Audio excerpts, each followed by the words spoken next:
Hello दोस्तों, स्वागत है आप सभी का आज के इस वीडियो में। और आज हम लोग बात करने वाले हैं डायरेक्ट मिस्टर डेनिस त्यागलिन के साथ कुछ ज़रूरी सवालों के बारे में, जिसमें मैं लगभग जो निवेशकों के मन में चल रहे सवालों के बारे में नोट करता रहता हूं। तो आज मुझे मौका मिला है दुबई आने के लिए और मैंने मिस्टर डेनिस त्यागलिन से वो सभी सवाल जो आपके मन में आते हैं उनको पूछने के लिए आग्रह किया है। और वो सभी हम सभी के सवालों का जवाब जो हमारे मन में होते हैं वो 1 बाय 1 एक एक करके देंगे।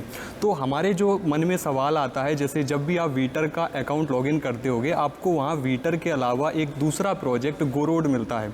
तो जैसे कि 2 प्रोजेक्ट हैं, तो हमारे कहने का मतलब ये है कि मिस्टर डेनिस त्यागलिन एक इन्वेंटर, एक आविष्कारक हैं, तो जो कि 2 प्रोजेक्ट को बिल्ड कर रहे हैं। तो मेरा कहने का मतलब है कि आपने 2 प्रोजेक्ट एक साथ शुरू करने का डिसीजन क्यों लिया। और अगर मेरा मानना ऐसा है कि अगर एक प्रोजेक्ट पे पूरा फोकस किया जाता तो ज़्यादा अच्छा होता। नमस्कार माय फ्रेंड। ओके। वर्तमान में हमारी 2 परियोजनाओं पर कार्य चल रहा है। उनमें से एक शहरी परिवहन रसद प्रणाली है तथा दूसरी एक इमारत है जो हवा की मदद से खुद की ऊर्जा जरूरतों को पूरा कर सकती है। ये 2 परियोजनाएं क्यों? सबसे पहले तो एक परियोजना दूसरी परियोजना का अनुसरण करती है। जब हमने इस तथ्य पर विचार किया कि सभी शहरों में समान समस्याएं हैं, ट्रैफिक जाम, वायु प्रदूषण, कठिन आवाजाही और यहाँ तक कि अत्याधुनिक सड़क नेटवर्क भी हमेशा बेहतर यातायात सुविधा प्रदान करने में असफल हो जाती हैं।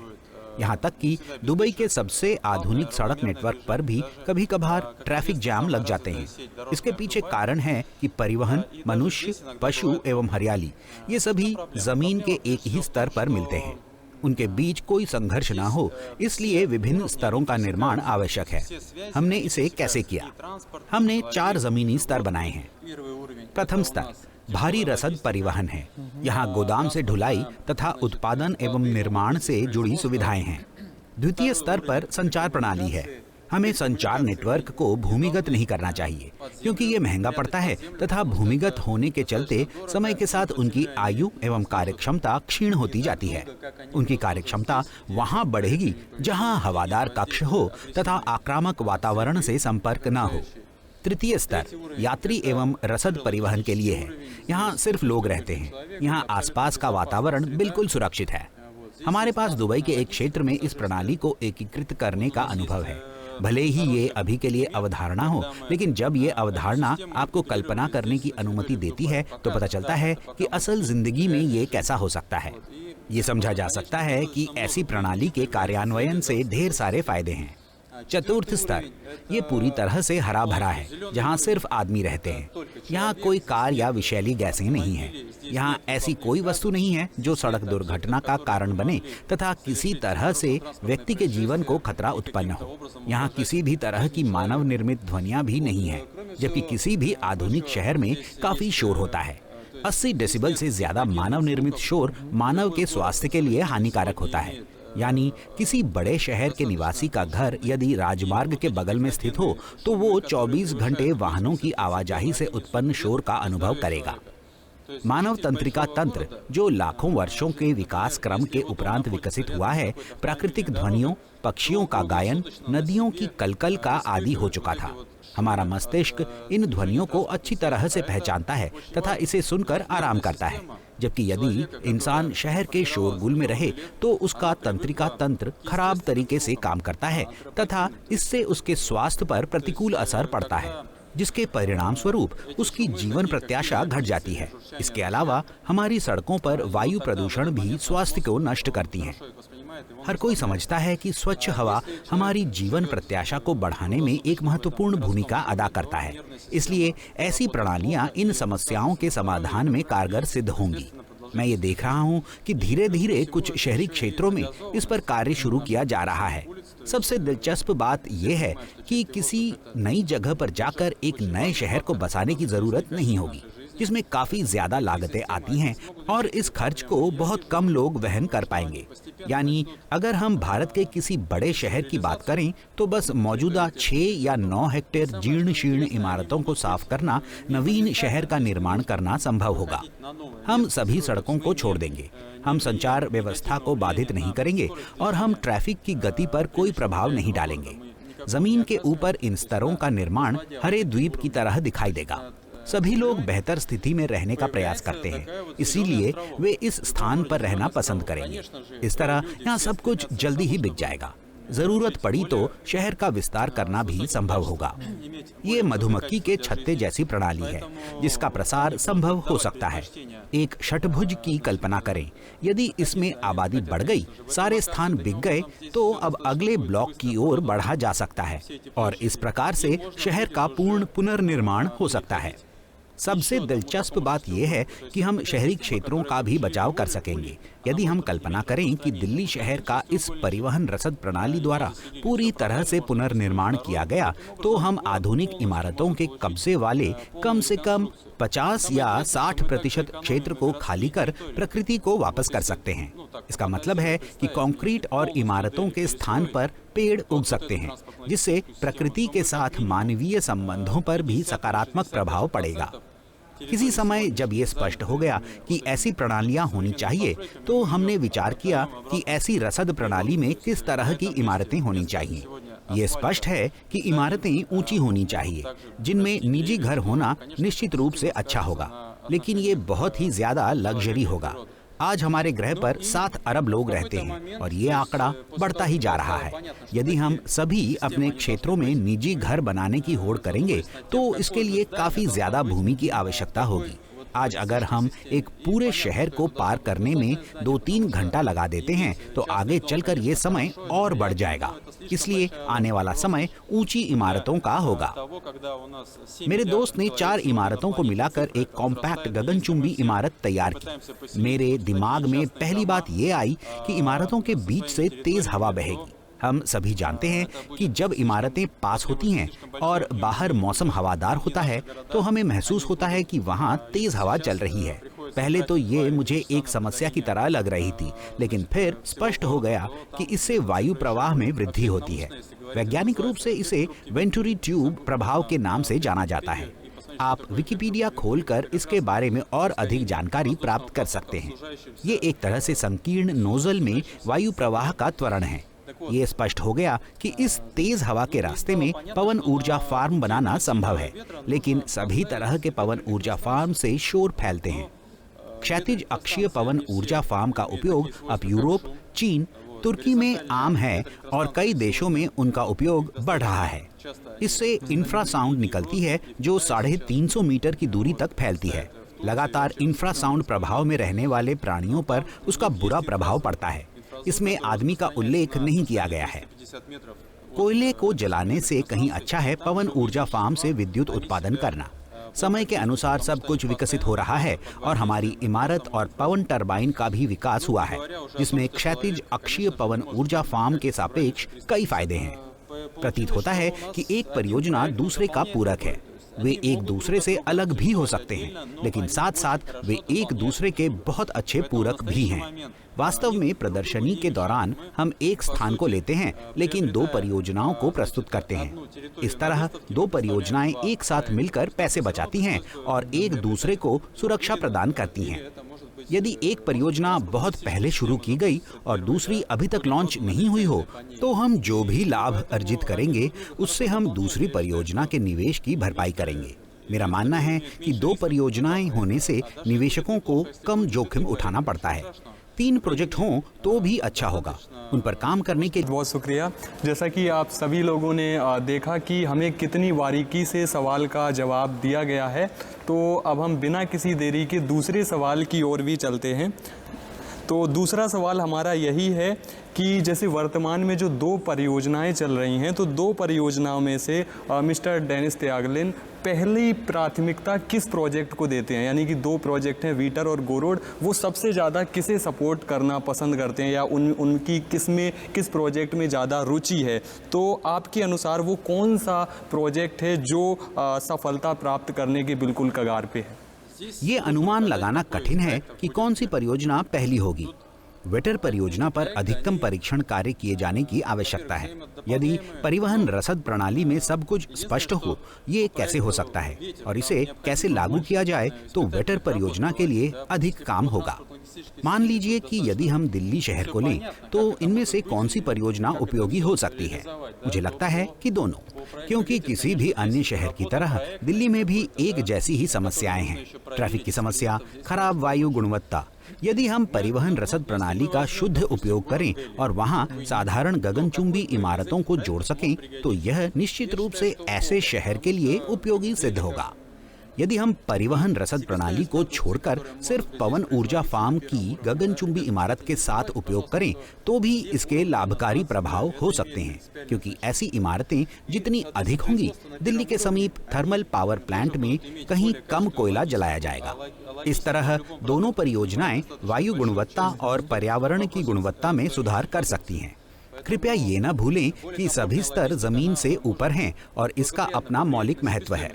तदनुसार प्रथम स्तर पर उत्पादन के लिए बेहतर ढुलाई सुविधा उपलब्ध होगी। किसी भी उत्पाद में ढुलाई उत्पाद लागत का काफी बड़ा हिस्सा ले लेता है। अधिक सुविधाजनक रसद प्रणाली उत्पादन की लागत को विशेष रूप से प्रभावित कर सकता है। यदि आप माल की एक इकाई का उत्पादन करते हैं, उदाहरण के लिए लोहा का, तो ऐसे आधुनिक परिवहन एवं रसद प्रणाली में लागत कम होगी। इसलिए मुझे विश्वास है कि ऐसी प्रणालियां व्यापक रूप से फैलेंगी, लेकिन उनमें से कौन पहला होगा अभी कहना मुश्किल है। बिल्कुल सही। जैसा कि आप सभी लोग एक चीज़ जानते होंगे कि पहले कोई भी आविष्कारक के माइंड में एक आइडिया ही आता है, फिर उसको वो एक लेआउट के रूप में बना करके एक छोटे डेमो प्रोजेक्ट के रूप में देखता है। और हकीकत बात यही है कि जब वो छोटा प्रोजेक्ट सफलतापूर्वक बन जाता है, तो कहीं ना कहीं इंजीनियर के द्वारा, जैसे कोई भी इंजीनियर या आर्किटेक्चर एक बहुत बड़ा पुल बनाने के लिए या बहुत बड़ा बिल्डिंग बनाने के लिए सबसे पहले वो नक्शा डिज़ाइन करता है, एक छोटा प्रोजेक्ट, एक छोटा लेआउट बनाता है, जिसे हम डेमो प्रोजेक्ट के रूप में कह सकते हैं, ताकि बड़ा प्रोजेक्ट बनाने से पहले वो गलतियां ना हो और उनको छोटे में ही, यानी कि उस डेमो प्रोजेक्ट में ही उसे दूर किया जा सके। तो इसके बाद हम तीसरे सवाल की ओर चलते हैं। उम्मीद करता हूं आपके जो सवाल मैंने पूछा उसका जो जवाब मिस्टर डेनिस त्यागलिन के द्वारा दिया गया है उनसे आप लोग सहमत होंगे। तो हम तीसरा सवाल भी पूछते हैं। कृपया मुझे बताएं कि वीटर के कुल, यानी कि जैसे कि जब भी हम किसी भी प्रोजेक्ट में निवेश कर रहे होते हैं, तो हमें ये पता लगाना ज़रूरी होता है कि वीटर को कितना पैसा चाहिए अस्तित्व में आने के लिए, पहला प्रोजेक्ट वास्तविकता में बनाने के लिए। इसके अलावा गोरोड प्रोजेक्ट को कितना पैसा चाहिए। तो मेरा कहने का मतलब यही है कि वीटर को कितना पैसा चाहिए और अब तक कितना मिल चुका है, और गोरोड प्रोजेक्ट को कितना पैसा चाहिए और उसको अभी तक कितना मिला है। मुझे शायद ही विश्वास होगा कि पहले कार्य क्षमता की जांच किए बिना प्रोटोटाइप के लाइसेंस बेचना संभव था, क्योंकि विकास कंपनियां वैज्ञानिक प्रयोगशालाएं नहीं हैं। वे ठीक समझना चाहते हैं कि वे कब एक निश्चित राशि का निवेश करेंगे ताकि उस राशि से अधिक लाभ अर्जित कर सकें। इसलिए वे कोई भी असत्यापित प्रयोगात्मक चीजें करने की संभावना नहीं रखते हैं।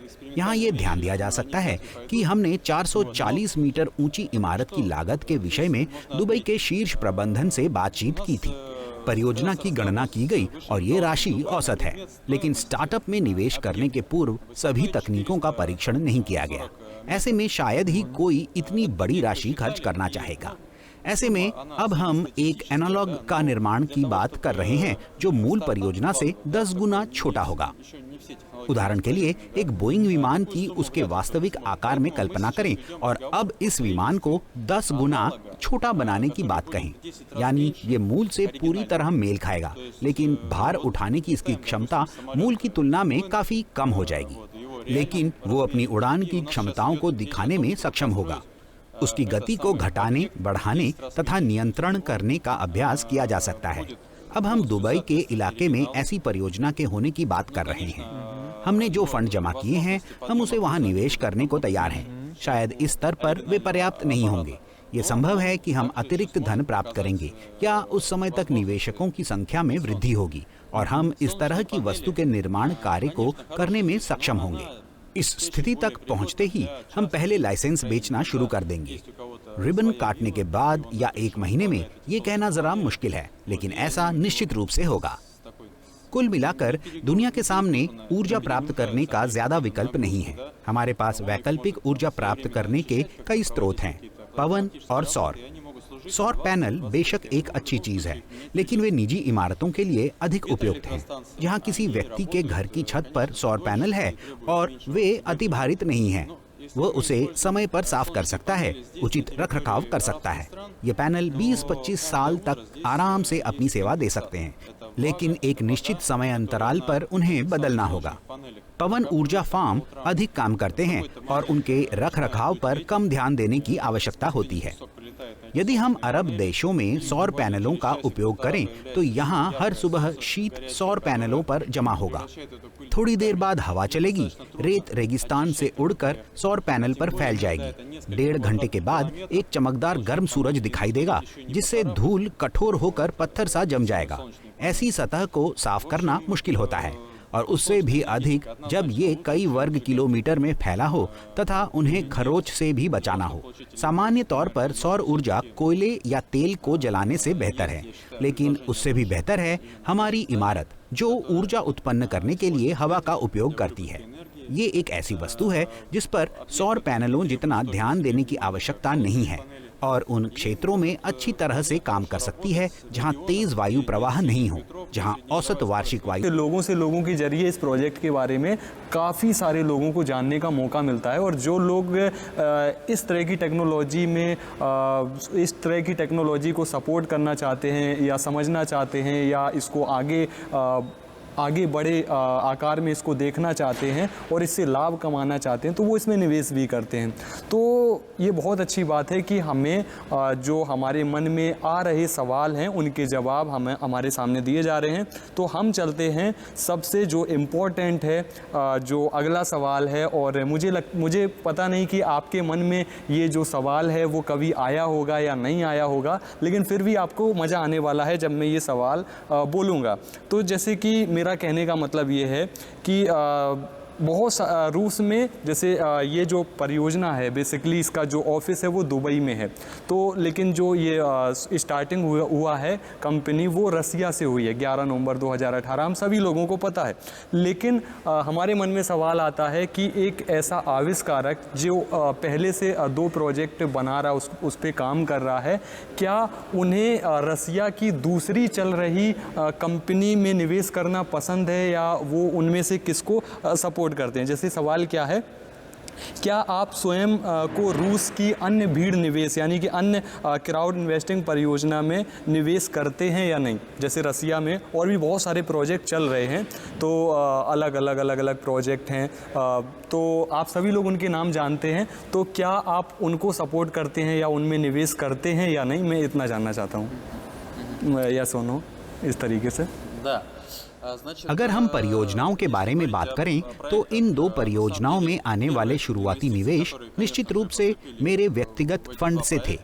ये $1.5 लाख से अधिक की राशि थी।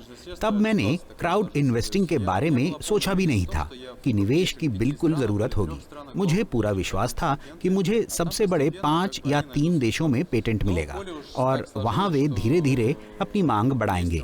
लेकिन ऐसा हुआ कि क्राउड इन्वेस्टिंग है, हम तेज गति से विकसित हो सकते हैं तथा हम इस व्यवसाय का बहुत स्वागत करते हैं। अन्य परियोजनाओं में निवेश के संबंध में अगर मेरे पास ये परियोजना नहीं होती तो मैं रूसी संघ के 2 अन्य परियोजनाओं में निवेश करता। उनमें से एक परिवहन से संबंधित है और दूसरा इलेक्ट्रिक मोटर्स की एक परियोजना है। मैं इन परियोजनाओं को बहुत सक्षम और नवोन्मेषी मानता हूं। अगर ये परियोजना मेरी नहीं भी होती तो भी मैं। अब हम चलते हैं 8वें सवाल के ऊपर, जो कि बहुत इम्पोर्टेंट है।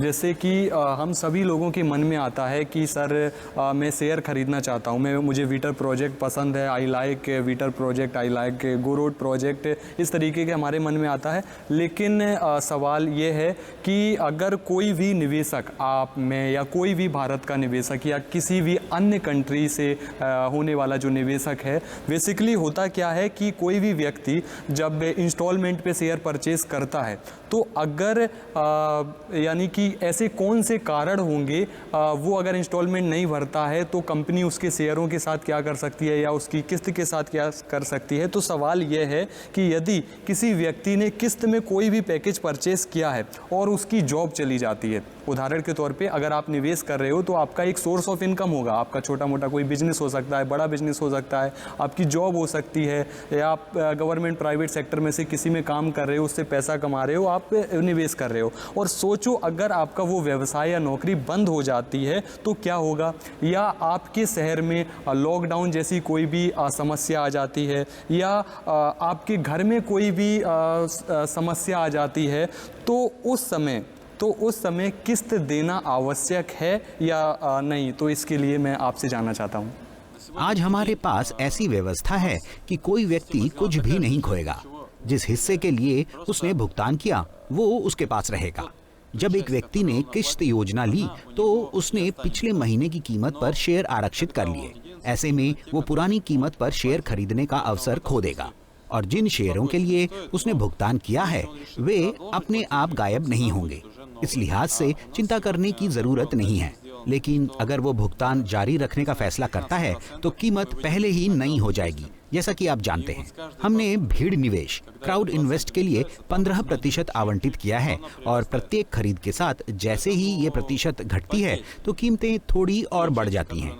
इसलिए उस हिस्से का कोई नुकसान नहीं होगा जिसके लिए व्यक्ति पहले ही भुगतान कर चुका हो, लेकिन वो अब पुराने निर्धारित मूल्य पर खरीदारी। सभी लोग देख रहे हैं कि जो आज हमारा और मिस्टर डेनिस त्यागलिन सर का जो लाइव हम नहीं, जो वीडियो है, हम उनसे सवाल के जवाब, यानी कि एक तरह से कह सकते हैं इंटरव्यू, कि जो भी मन में सवाल आ रहे हैं और उनके जवाब हमें मिलते जा रहे हैं। तो उसके बाद हम क्वेश्चन नंबर 9 आपसे पूछना चाहते हैं कि जो वीटर का पहला प्रोजेक्ट है वो कब और किस देश में लगना शुरू होगा।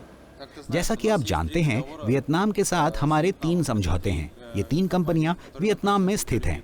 वे हमारी परियोजना में बहुत रुचि रखते हैं।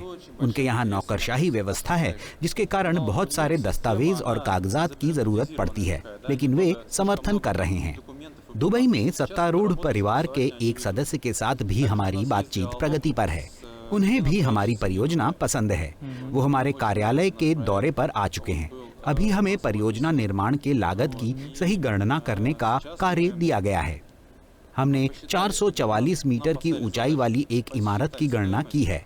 वहां की लागत राशि काफी ज्यादा निकली है, लेकिन अभी तक नवोन्मेषी प्रौद्योगिकियों का परीक्षण नहीं किया गया है। अतः कोई भी परियोजना में इतनी बड़ी राशि का निवेश करने के लिए तैयार नहीं होगा। इसलिए हम सहमत हुए हैं कि अब हम उसी परियोजना को लेंगे, लेकिन वो मूल से 10 गुना कम होगा। ये एक तरह का टेक्नो पार्क हो सकता है। ये पूरी तरह से अपने मूल से मेल खाएगा, लेकिन आकार में 10 गुना छोटा होगा। अब कुछ ही दिनों में हमारे पास संयुक्त अरब अमीरात में परियोजना कार्यान्वयन की लागत का आंकड़ा होगा। आंशिक रूप से हम वित्त पोषण में हिस्सा लेंगे। यदि ये राशि हमें व्यवहार्य लगती है तो हो सकता है कि संयुक्त अरब अमीरात भी इसमें भाग लेना और कुछ राशि का निवेश करना चाहे, तो ये परियोजना जल्द ही यहाँ पर शुरू हो सकती है। लेकिन ये मूल नहीं होगी, लेकिन उससे 10 गुना छोटी होगी, और इसमें संचालन के बुनियादी सिद्धांतों का दर्शन हो सकता है। फिलहाल संयुक्त अरब अमीरात में इस पर चर्चा प्रगति पर है। मुझे लगता है कि एक प्रतिनिधि मंडल 2-3 महीने के भीतर पुनः हमसे मिलने आएगा और हम इस मुद्दे पर विस्तार पूर्वक चर्चा करेंगे। तो इसके बारे में YouTube पर एक फिल्म की प्रतीक्षा करें। मुझे उम्मीद है कि ये अगस्त के मध्य से पहले साझा की जाएगी। और साथ ही बहरीन में भी हमारा बहुत ही अच्छा संपर्क है।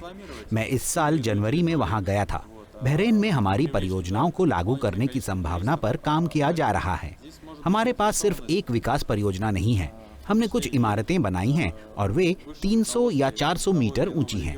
हमारे पास ऐसी वस्तु है जो क्षेत्र विशेष को बहुत अच्छी तरह से विज्ञापित करने तथा वहां बड़ी संख्या में पर्यटकों को आकर्षित करने में सक्षम है। इसलिए किसी विशेष क्षेत्र के शीर्ष नेतृत्व की इसमें रुचि हो सकती है। केवल एक चीज ये है कि अभी हमारे प्रोजेक्ट के बारे में ज्यादा लोग नहीं जानते हैं, इसलिए इस वर्ष हम विभिन्न देशों में कई प्रदर्शनियों में भाग लेने का इरादा रखते हैं। उदाहरण के लिए मई में कीनिया, फिलीपींस और मिस्र निर्धारित हैं। गर्मियों में हम यूरोप, सऊदी अरब और आसपास के अन्य देशों में प्रदर्शनियों का दौरा करने की योजना बना रहे हैं, ताकि अधिक से अधिक लोग हमारे बारे में जान सकें। कुछ अवसरों पर हमें बहुत अच्छा प्रस्ताव मिल सकता है, लेकिन ये कहना मुश्किल होगा कि इसमें 2 महीने लगेंगे या 1.5 साल। लेकिन सबसे दिलचस्प बात यह है कि देर सवेर ऐसा जरूर होगा। बहुत बहुत शुक्रिया आपका। तो जैसे कि आप सभी लोग देख रहे होंगे, और आप ये एक चीज़ समझने का कोशिश करो, एक चीज़ नोटिस करने की कोशिश करो कि ये जो आज के इंटरव्यू में सवाल पूछे जा रहे हैं, एक एक सवाल इतना ज़्यादा आप सभी के लिए ज़रूरी है, इतना ज़्यादा ज़रूरी है। अगर आप निवेश कर रहे हो, अगर आप यहाँ पे काम कर रहे हो, आप यहाँ पे लोगों को इस प्रोजेक्ट के बारे में बता रहे हो, तो इन सभी सवालों के जवाब, इन सभी सवालों के बारे में भी आपको पता होना चाहिए, और इन सभी सवालों के जवाब भी आपको पता होना चाहिए। तो हमारा जो लगभग जो 10वें नंबर का सवाल बचा हुआ है, तो हम उसको आपके साथ पूछना चाहते हैं कि जिस तरह से आप वर्तमान में क्राउड इन्वेस्टिंग के माध्यम से प्री आईपीओ के तहत शेयर बेच रहे हैं, वीटर में प्री आईपीओ, गो रोड में प्री आईपीओ, तो क्या आप आईपीओ के दौरान भी अपने शेयर बेचेंगे, और कितने प्रतिशत आईपीओ के दौरान बेचेंगे, और उस समय आपको और पैसे की आवश्यकता होगी या नहीं होगी? तो मेरा सवाल 10वां नंबर यही है। अगर हम बात करें कि क्या हम आईपीओ में जाने पर शेयर बेचेंगे, बेशक ये बहुत दूर की योजनाएं हैं। आमतौर पर शेयरों की बिक्री तब होती है जब निवेश को आकर्षित करने की आवश्यकता पड़ती है, और किसी भी गतिविधि का विस्तार करने, उत्पादन का विस्तार करने, कुछ नई उत्पादन सुविधाओं के निर्माण से निवेश को आकर्षित किया जाता है। हमारे मामले में ऐसा होने वाला नहीं है। हम एक विकास कंपनी नहीं बनना चाहते, हम सिर्फ अपनी तकनीक के लिए लाइसेंस बेचना चाहते हैं। हमारा काम ये साबित करना है कि ये प्रौद्योगिकी काम करती है और हमें इसका लाइसेंस बेचना है। आइए कल्पना करें कि हम 150 साल पहले मिले थे। लिफ्ट बस तब दिखाई दे रही थी जब वे एक सुरक्षित लिफ्ट के साथ आए और प्रदर्शनी में दिखाया कि ये तकनीक काफी सुरक्षित है, तो ये जल्दी से फैलने लगी। उस समय कुछ ही निर्माण हो सकते थे और उन्होंने स्वयं ही लिफ्ट का उत्पादन किया, लेकिन बाद में उन्हें मुख्य आय विशेष रूप से इस सुरक्षित लिफ्ट के लाइसेंस की बिक्री से प्राप्त हुई। यहाँ हमें उत्पादन का विस्तार करने, नई कार्यशालाओं के निर्माण करने की कोई इच्छा नहीं है। हमारी इच्छा सिर्फ लाइसेंस बेचने की है। इसके लिए हमें पहले उद्देश्य को लागू करना होगा और ये दिखाना होगा कि ये कैसे काम करता है। इसलिए इस सवाल पर लौटते हुए, क्या आप आईपीओ के दौरान शेयर बेचेंगे? मुझे लगता है कि हमें पूंजी जुटाने की जरूरत नहीं होगी। मुझे यहाँ एक अच्छा दृष्टिकोण दिखाई देता है। सबसे पहले हमारे पास 2037 तक एक बुनियादी पेटेंट है। हम पहले से ही ये समझने लगे हैं कि इस परियोजना में सुधार करने वाले अन्य नवीन उपकरण कैसे दिखेंगे और वे भी पेटेंट के अधीन होंगे। इसलिए यदि आपने 2023 में पेटेंट के लिए आवेदन किया है तो ये 2043 तक मान्य होगा, और डिजाइन और निर्माण के दौरान कई अलग अलग नवाचार होंगे। इसलिए हम एकाधिकार को यथासंभव लंबे समय तक बरकरार रखेंगे। ये सभी पेटेंट इस परियोजना से, इस कंपनी से संबंधित होंगे। इसलिए मुझे लगता है कि आईपीओ के दौरान कोई अतिरिक्त बिक्री नहीं होगी। ये न भूलें कि आईपीओ एक लंबी प्रक्रिया है। सबसे पहले हमें खुद को एक संयुक्त स्टॉक कंपनी के रूप में पंजीकृत करना होगा। हमें शेयर जारी करना होगा। हमें सभी देशों में पेटेंट प्राप्त करना होगा। पेटेंट का मूल्यांकन करना होगा। संयुक्त स्टॉक कंपनी की अधिकृत पूंजी में योगदान करना होगा। फिर हमारे पास शेयर जारी करने का अवसर होगा और फिर हम उन्हें अपने निवेशकों को हस्तांतरित कर सकेंगे। विभिन्न देशों के क्षेत्रों पर बाधाओं के बिना स्थानांतरण करने में सक्षम होने के लिए संयुक्त स्टॉक कंपनी खुली होनी चाहिए। इसके खुले होने के लिए हमें अधिकृत पूंजी की राशि का कम से कम 5% लाभ दिखाना होगा, और हमारी अधिकृत पूंजी बहुत बड़ी होनी चाहिए, क्योंकि अगर हम इस कंपनी की मूल्य क्षमता की गणना करते हैं तो देखते हैं कि इसके 75 देशों में पेटेंट हैं और ये दुनिया की 80% आबादी को कवर करती है। तो ये एकाधिकार है। और ये देखते हुए कि विद्युत ऊर्जा की काफी कमी है, अतः इस प्रौद्योगिकी को लागू करना काफी सरल होगा। और आज उदाहरण के तौर पर देखें तो लिफ्ट का उपयोग लगभग सभी इमारतों में किया जाता है। हालांकि 150 साल पहले किसी ने भी इसके बारे में नहीं सोचा होगा। इसकी संभावनाएं हैं कि शायद आधी इमारतें 2030 से हमारी तकनीक का इस्तेमाल करेंगी। शायद ये पहले से भी हो सकता है या नहीं भी, इस पर फिलहाल कुछ भी कहना मुश्किल है, लेकिन मुझे लगता है कि ऐसा हो सकता है क्योंकि ये सभी आवश्यक शर्तों को पूरा करती हैं। लेकिन जो भी हो, हम इंतजार करेंगे और देखेंगे। वास्तव में मुझे पता है कि विद्युत ऊर्जा की काफी कमी है। मुझे अच्छे से पता है कि इसे इस तरह से प्राप्त करना अधिक लाभदायक, सस्ता और सुविधाजनक होगा। निश्चित रूप से मुझे पता है कि हम अंतिम दम तक प्रयास करेंगे और निश्चित रूप से इस परियोजना को लागू करेंगे। और मुझे यकीन है कि ये परियोजनाएं मेरे जीवन का पहला लक्ष्य है, इसलिए देर सवेर ऐसा होकर रहेगा। बिल्कुल बिल्कुल, बहुत बहुत शुक्रिया। और जैसे कि आप सभी लोग जो इंटरव्यू देख रहे हैं, लगभग हमने 10 सवाल पूछ लिए हैं और मैं चाहता हूं कि हम एक सवाल और पूछें। I will ask you 11 number question. This is very important for me for Indian investor. तो मैं जो 11 नंबर सवाल है, यानी कि 11वां क्वेश्चन है, उसके बारे में हम सर से पूछना चाहते हैं कि भारत के जो लोग हैं और रूस की परियोजना वीटर, रूस की परियोजना गोरोड, तो भारत के लोग इन परियोजना में निवेश कर रहे हैं, वीटर में निवेश कर रहे हैं, गोरोड में निवेश कर रहे हैं। तो क्या भारत सरकार को इसके बारे में पता है या नहीं पता है कि भारत के लोग इस परियोजना में निवेश कर रहे हैं? ये भी एक तरह से सवाल हो गया, लेकिन पूरा हम इसको करते हैं। क्या यह प्रक्रिया पूरी तरह से कानूनी है या अवैध है? मतलब दिस इज लीगल और इलीगल। और भारत में जितनी भी कंपनियां हैं, जितनी भी कंपनियां आप ले लो, चाहे प्रोडक्ट बेस है या और भी हम किसी भी तरह की कंपनियों की बात करें, जब हम उनमें निवेश करते हैं या कोई काम करते हैं या हम कि कोई भी उत्पाद खरीदते हैं, तो सरकार, उत्पाद मीन्स प्रोडक्ट, कोई भी हम प्रोडक्ट खरीदते हैं तो सरकार को एक तरह का टैक्स देना पड़ता है, चाहे वो प्रत्यक्ष रूप से हो चाहे वो अप्रत्यक्ष रूप से हो। सरकार द्वारा अपने आप काट लिया जाता है। कुछ हमें टैक्स देना पड़ता है, कुछ सरकार हमें बिना बताए, जैसे हमने पेन खरीदा तो उस पर ऑटोमेटिक टैक्स लग जाता है। तो क्या ये जो इम्पोर्टेंट है, ये जो कंपनी है ये सरकार द्वारा या ऐसा ही होता है? मतलब मेरे कहने का मतलब है कि वीटर में जो निवेश करते हैं उससे सरकार को क्या बेनिफिट है और उन्हें टैक्स मिलता है इस पर या नहीं मिलता है जो हम निवेश करते हैं? हमारे पास एक निवेश लाइसेंस है जो संयुक्त अरब अमीरात में जारी हुआ है। दुनिया में बहुत सारे देश हैं और हर देश के कानून के अनुकूल होने की कोशिश करना लगभग अवास्तविक है। मैंने इस मुद्दे का अध्ययन नहीं किया है। मुझे लगता है कि यहाँ निवेशकों को स्वतंत्र रूप से उन कानूनों का विश्लेषण करना चाहिए जो उस पर लागू होते हैं और देखें कि कानून उन्हें अनुमति देता है या नहीं। हमने क्या किया है? हमारे पास नवाचार है, हमारे पास परिप्रेक्ष्य है, हमें निवेश की आवश्यकता है। ये सब हम आपको बता सकते हैं।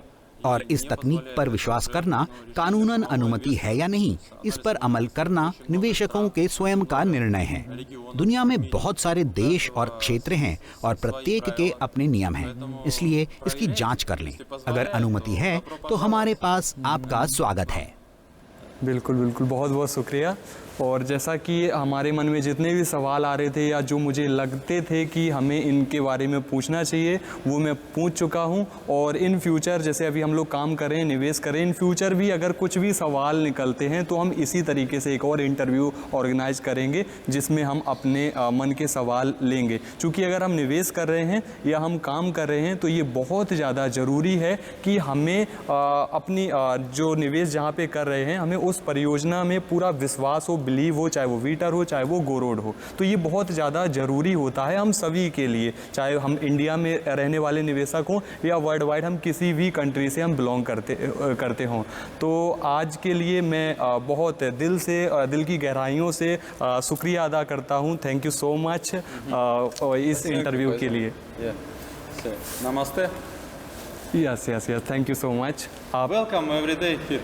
No. Okay okay okay. Okay. Thank you.